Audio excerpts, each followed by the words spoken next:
Everyone knows sweet potato pie. Everyone knows red velvet cake. Everyone knows pecan pie.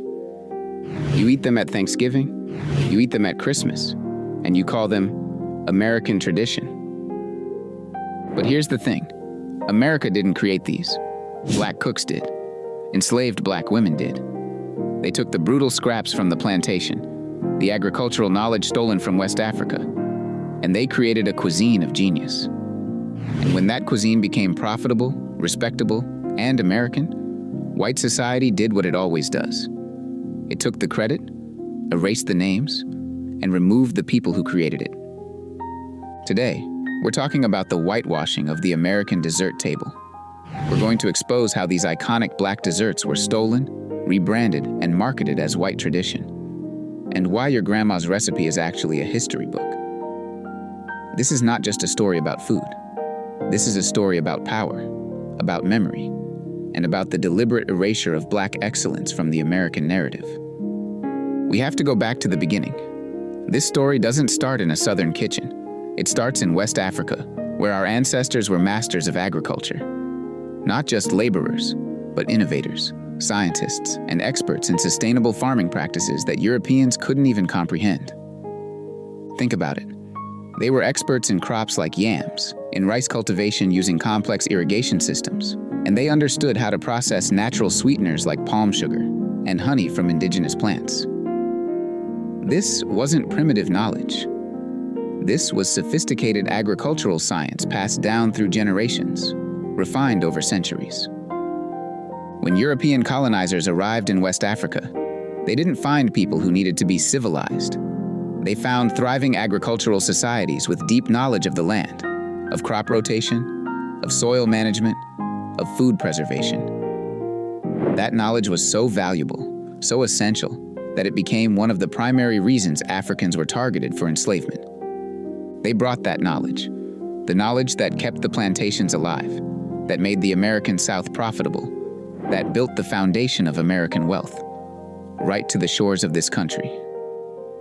Without African agricultural expertise, the Southern plantation economy would have collapsed. Let me say that again. Without black knowledge, without black innovation, there would be no American South as we know it.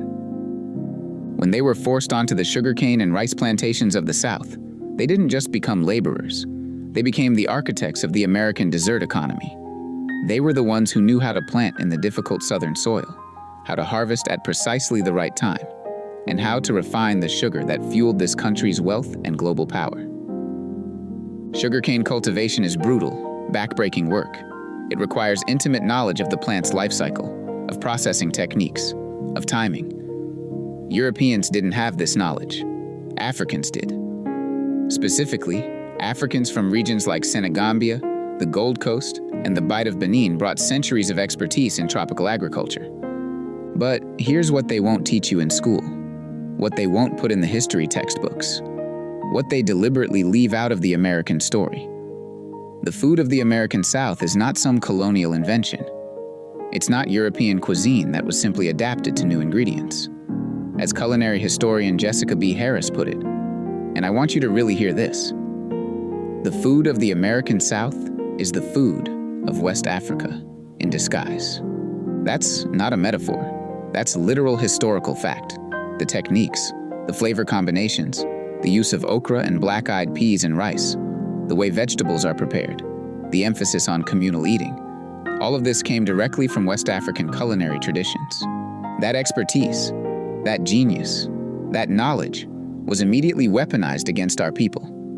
They forced our ancestors to cook for their masters. And in those kitchens, those hot, suffocating plantation kitchens where black women worked from before dawn until long after dark, a culinary revolution happened. But it wasn't a revolution of freedom. It was a revolution born from restriction, from making something beautiful out of something brutal.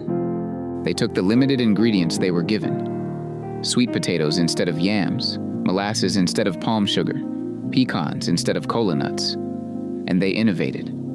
They remembered. They adapted. They created dishes that carried the memory of home while acknowledging the reality of captivity. And that innovation, that creativity born from survival, became the first thing white America decided to steal. Not with violence this time, but with something more insidious, with credit, with authorship, with the power to name and claim and profit. We'll start with the most obvious act of cultural theft. The battle for the Thanksgiving table, a battle most Americans don't even know was fought.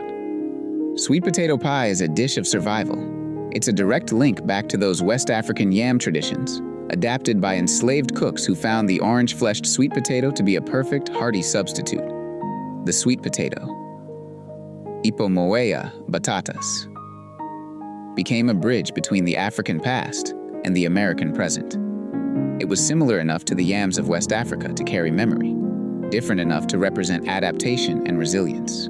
It was a dessert that was rich, filling, and deeply rooted in the soil our people were forced to work. But more than that, it was coated with meaning. Every ingredient told a story. The spices, nutmeg, cinnamon, ginger, weren't just flavor. They were expensive, luxury items that enslaved cooks had to carefully negotiate for, borrow, or stretch across multiple dishes. The butter, the eggs, the cream.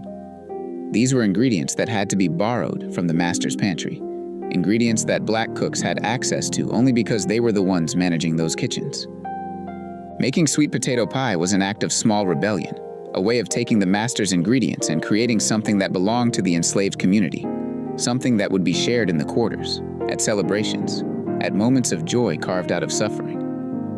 But when America decided to standardize its holidays in the mid to late 1800s, when white society decided what was proper and domestic and American, they chose the pumpkin. And this wasn't an accident. This was a deliberate choice rooted in racial ideology.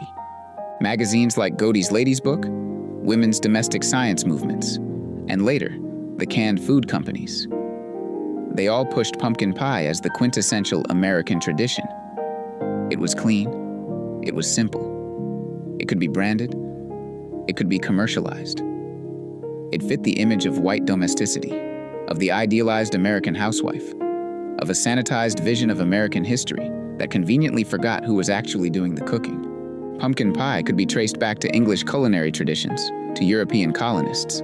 It fit the narrative of American exceptionalism, of white innovation. It could be sold.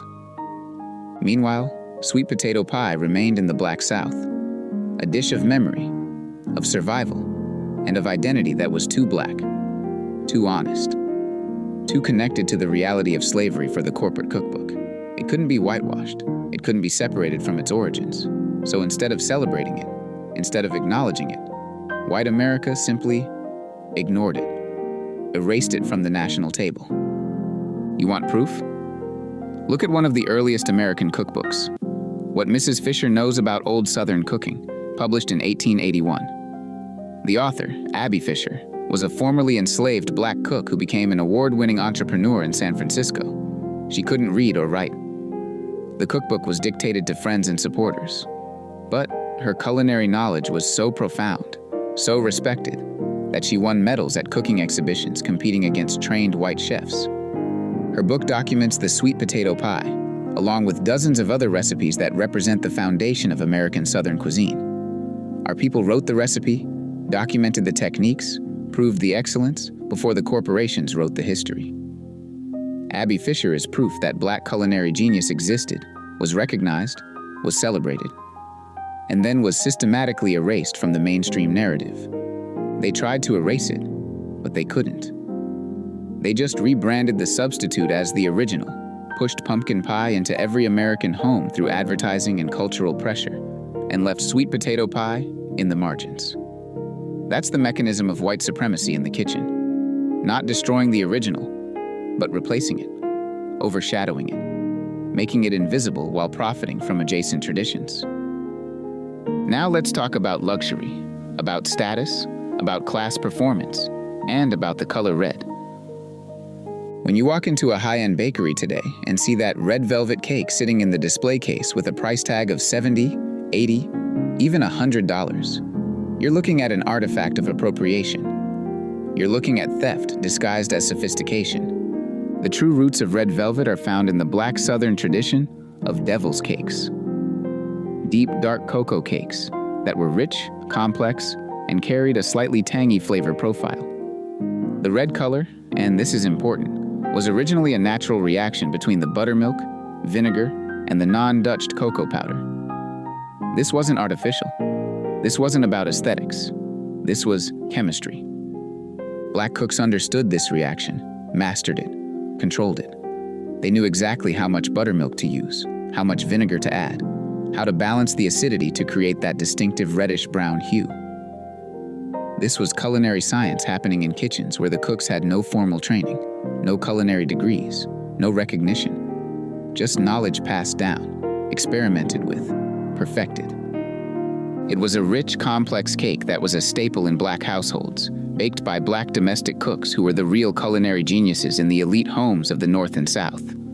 These women, and they were almost always women, worked in white households, cooking elaborate meals for white families, and then returned to their own communities and created their own culinary traditions that were often far more sophisticated than what they were paid to cook.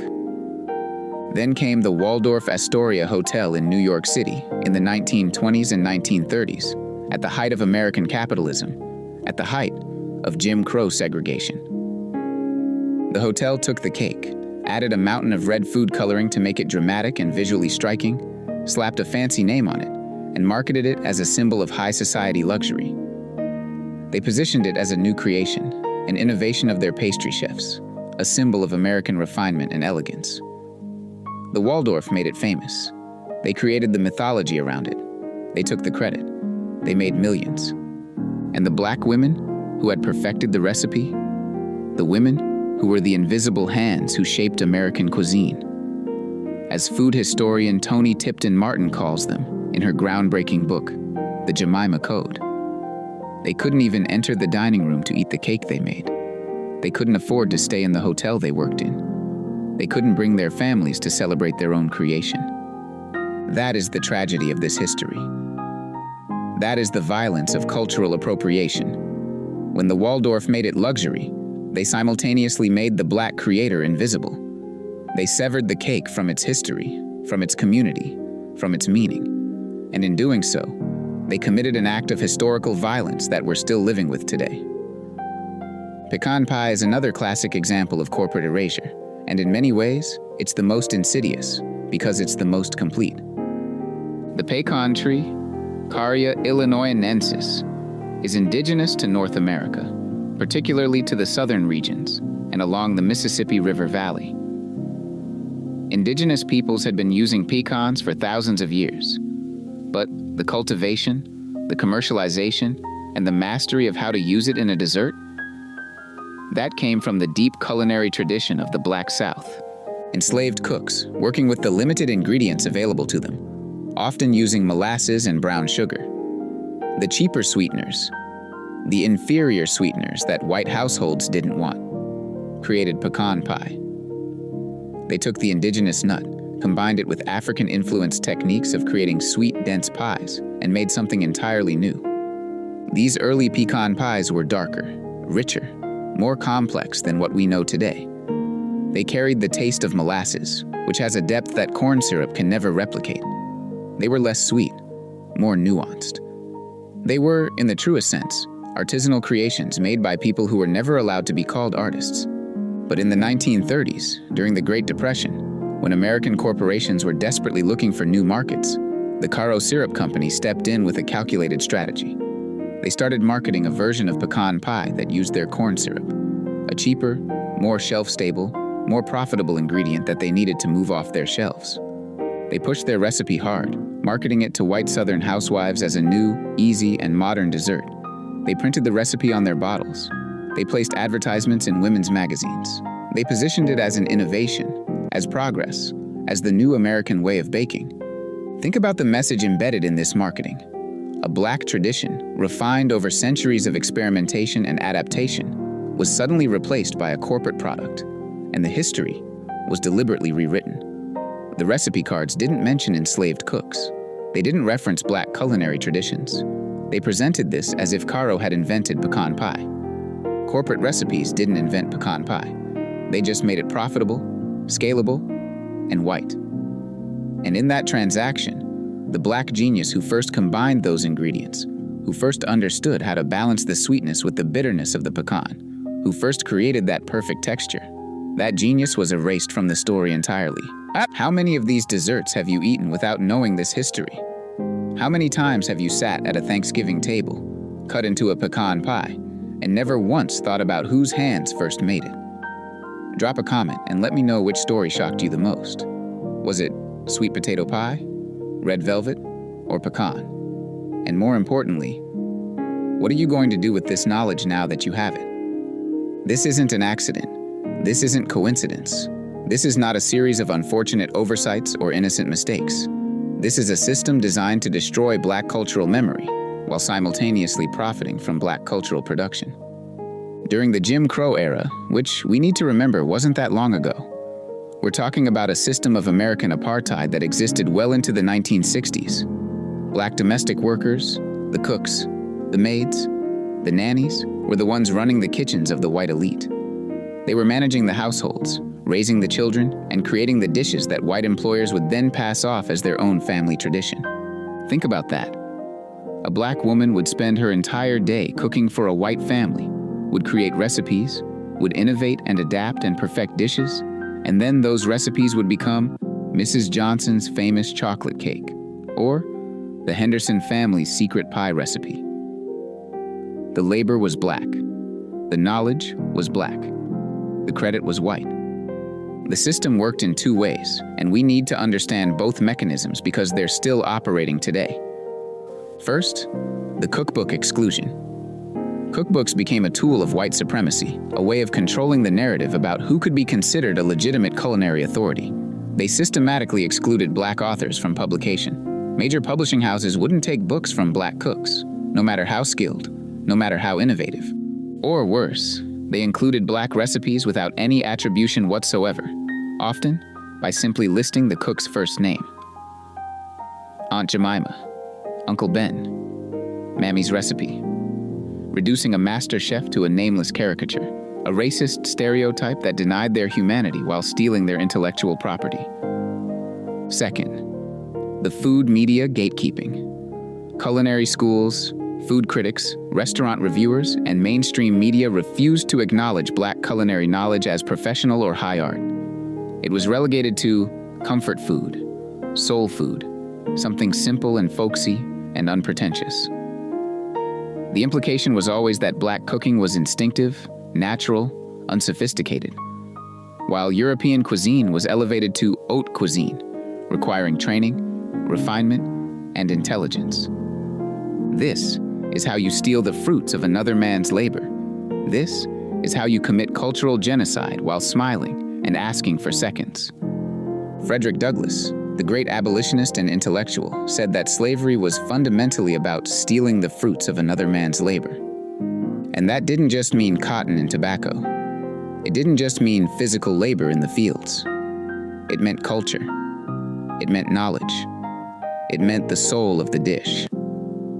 It meant taking everything that made a people who they were, their food, their music, their language, their stories, and claiming it as American, as universal, as owning no particular origin, except the white imagination. The consequence of this erasure is still playing out today, right now, in every major city in America. When Southern cuisine is marketed globally as simple comfort food, when it's featured in glossy food magazines and expensive restaurants, it's done without acknowledging the complex, often heartbreaking, history behind it. The food is celebrated. The techniques are praised. The restaurants win awards. But the people, the Black cooks who created it, are forgotten, are marginalized, are still fighting for recognition. We have Black culinary giants like Edna Lewis, the grand dame of Southern cooking, who spent her entire life fighting to restore the integrity and recognition of Black foodways. She wrote cookbooks that were love letters to her ancestors, that documented techniques and recipes that were disappearing. She trained younger chefs. She spoke truth about the origins of American cuisine. And yet, even today, she's not a household name the way Julia Child is. And today, chefs like Mashama Bailey, like Tanya Holland, like J.J. Johnson, are still fighting for recognition, for funding, for the same opportunities that their white counterparts receive automatically. They're still having to prove that the food our ancestors created is worthy of the highest praise, worthy of Michelin stars, worthy of investment. The same system that excluded the black cook from the Waldorf dining room is the same system that makes it harder for a black chef to get a loan for a restaurant today, that values a white chef's interpretation of Southern cuisine more than a black chef's ancestral knowledge. The theft continues. The erasure continues, just with better marketing. If you're learning something new right now, if this history is opening your eyes, if you're feeling angry, or sad, or motivated, I need you to do something for me. If you're liking this content and you want to continue to help us put out videos like this, videos that tell the truth, that restore dignity to forgotten pioneers, that challenge the dominant narratives, please hit that subscribe button. We're trying to bring these black stories to everyone. Stories that deserve to be told. Stories that were deliberately buried. Stories that need to be remembered if we're ever going to move forward, honestly. And drop a comment below. What other black food traditions do you think have been stolen or erased? What dishes does your grandmother make that carry this history? Let's build this conversation together. Let's create a community of people who refuse to forget. This is why we tell these stories. This is why we do this work.